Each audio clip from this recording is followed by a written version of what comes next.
Mark 14. Now the Passover and the Feast of Unleavened Bread were 2 days away, and the chief priests and scribes were looking for a covert way to arrest Jesus and kill him. But not during the feast, they said, or there may be a riot among the people. While Jesus was in Bethany reclining at the table in the home of Simon the Leper, a woman came with an alabaster jar of expensive perfume made of pure nard. She broke open the jar and poured it on Jesus' head. Some of those present, however, expressed their indignation to one another. Why this waste of perfume? It could have been sold for over 300 denarii and the money given to the poor. And they scolded her. But Jesus said, "Leave her alone. Why are you bothering her? She has done a beautiful deed to me. The poor you will always have with you, and you can help them whenever you want, but you will not always have me. She has done what she could to anoint my body in advance of my burial. And truly I tell you, wherever the gospel is preached in all the world, what she has done will also be told in memory of her." Then Judas Iscariot, one of the 12, went to the chief priests to betray Jesus to them. They were delighted to hear this, and they promised to give him money. So Judas began to look for an opportunity to betray Jesus.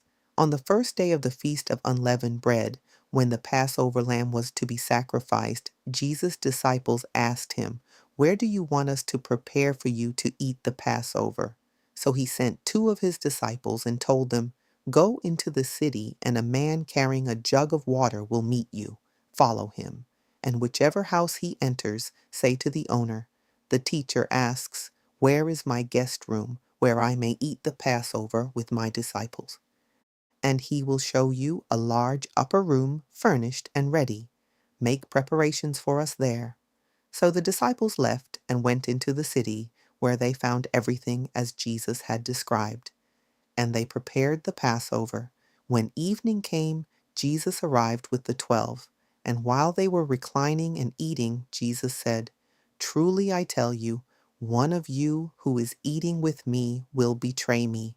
They began to be grieved and to ask him one after another, "Surely not I?" He answered, "It is one of the 12, the one who is dipping his hand into the bowl with me. The Son of Man will go just as it is written about him, but woe to that man by whom he is betrayed. It would be better for him if he had not been born." While they were eating, Jesus took bread, spoke a blessing, and broke it, and gave it to the disciples, saying, "Take it, this is my body." Then he took the cup, gave thanks, and gave it to them, and they all drank from it. He said to them, "This is my blood of the covenant, which is poured out for many. Truly I tell you, I will no longer drink of the fruit of the vine until that day when I drink it anew in the kingdom of God." And when they had sung a hymn, they went out to the Mount of Olives. Then Jesus said to them, "You will all fall away, for it is written, 'I will strike the shepherd, and the sheep will be scattered.' But after I have risen, I will go ahead of you into Galilee." Peter declared, "Even if all fall away, I never will." "Truly, I tell you," Jesus replied, "this very night before the rooster crows twice, you will deny me 3 times." But Peter kept insisting, "Even if I have to die with you, I will never deny you." And all the others said the same thing. Then they came to a place called Gethsemane, and Jesus told his disciples, "Sit here while I pray." He took with him Peter, James, and John, and began to be deeply troubled and distressed. Then he said to them, "My soul is consumed with sorrow to the point of death. Stay here and keep watch." Going a little farther, he fell to the ground and prayed that if it were possible, the hour would pass from him. "Abba, Father," he said, "all things are possible for you. Take this cup from me, yet not what I will, but what you will." Then Jesus returned and found them sleeping. "Simon, are you asleep?" he asked. "Were you not able to keep watch for 1 hour? Watch and pray so that you will not enter into temptation. For the spirit is willing, but the body is weak." Again he went away and prayed, saying the same thing. And again Jesus returned and found them sleeping, for their eyes were heavy, and they did not know what to answer him. When Jesus returned the third time, he said, "Are you still sleeping and resting? That is enough. The hour has come. Look, the Son of Man is betrayed into the hands of sinners. Rise, let us go. See, my betrayer is approaching." While Jesus was still speaking, Judas, one of the 12, arrived, accompanied by a crowd armed with swords and clubs, sent from the chief priests, scribes, and elders. Now the betrayer had arranged a signal with them. "The one I kiss is the man. Arrest him and lead him away securely." Going directly to Jesus, he said, "Rabbi," and kissed him. Then the men seized Jesus and arrested him. And one of the bystanders drew his sword and struck the servant of the high priest, cutting off his ear. Jesus asked the crowd, "Have you come out with swords and clubs to arrest me as you would an outlaw? Every day I was with you, teaching in the temple courts, and you did not arrest me. But this has happened that the scriptures would be fulfilled." Then everyone deserted him and fled. One young man who had been following Jesus was wearing a linen cloth around his body. They caught hold of him, but he pulled free of the linen cloth and ran away naked. They led Jesus away to the high priest, and all the chief priests, elders, and scribes assembled. Peter followed him at a distance, right into the courtyard of the high priest, and he sat with the officers and warmed himself by the fire.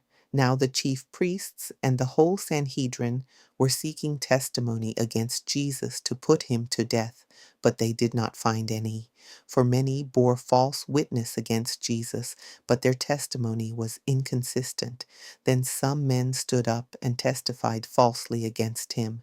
We heard him say, "I will destroy this man-made temple, and in 3 days I will build another that is made without hands." But even their testimony was inconsistent. So the high priest stood up before them and questioned Jesus. "Have you no answer? What are these men testifying against you?" But Jesus remained silent and made no reply. Again the high priest questioned him, "Are you the Christ, the Son of the Blessed One?" "I am," said Jesus, "and you will see the Son of Man sitting at the right hand of power and coming with the clouds of heaven." At this, the high priest tore his clothes and declared, "Why do we need any more witnesses? You have heard the blasphemy. What is your verdict?" And they all condemned him as deserving of death. Then some of them began to spit on him. They blindfolded him, struck him with their fists, and said to him, "Prophesy." And the officers received him with slaps in his face. While Peter was in the courtyard below, one of the servant girls of the high priest came down and saw him warming himself there. She looked at Peter and said, "You also were with Jesus the Nazarene." But he denied it.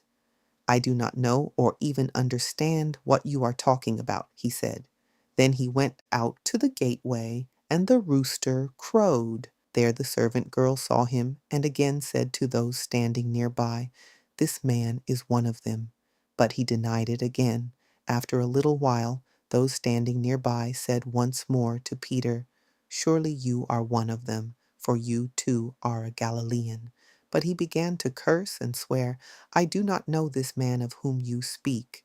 And immediately the rooster crowed a second time.